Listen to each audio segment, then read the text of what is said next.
Ici, des travailleurs guinéens à la retraite. Ils ont droit chaque mois à une pension. C'est devenu une routine conformément à la répartition. Ils attendent leur bulletin de paye afin de pouvoir rentrer en possession de leur argent. Le processus pose cependant problème. Ces pensionnés sont remontés contre la lenteur des agents dans le remplissage des formulaires, comme vous le voyez sur ces images dans ce couloir de la commune de Matoto. C'est difficile de recevoir la pension. Depuis le matin, nous sommes là. On ne nous a même pas appelés d'abord. Je n'ai pas eu de réduction sur ma pension. Depuis le vendredi matin, depuis 6h00, nous avons déposé nos bulletins. Jusqu'à 20h, vraiment, on n'était pas payé encore. Ils ont dit alors de venir le lundi. Nous venons encore le lundi encore, vraiment on ne comprend pas. En provenance de Bofa, cet enseignant à la retraite est assigné à Matoto. Il est à son 2e mois sans être payé.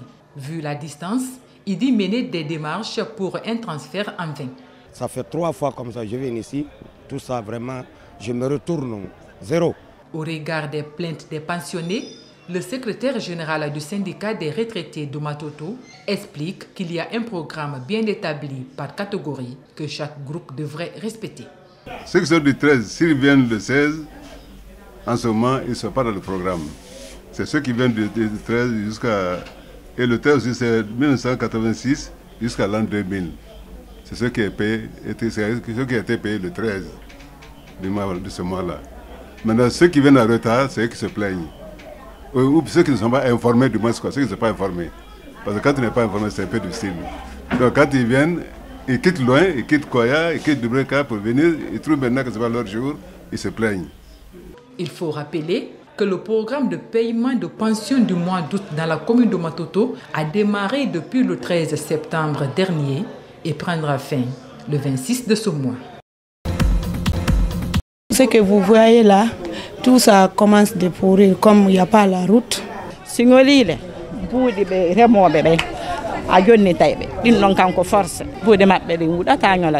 On a même revenu des sacs de pommes de terre ici à 5 000, 10 000, 20 000 francs.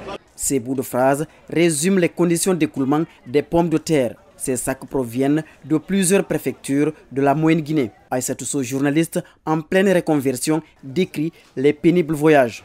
Nous commençons à embarquer à partir du jeudi, vendredi, samedi, dimanche. Les camions, plus tard, ils sont là le dimanche soir jusqu'au lundi matin. Mais vu la dégradation de nos routes, nos camions peuvent tomber en panne 2 jours. Les conditions de voyage pénibles, le débarquement inapproprié et que dire de la conservation. Une bonne quantité est destinée à la poubelle. Nous débarquons au bord de la route, pratiquement sur les caniveaux, faute d'endroits appropriés.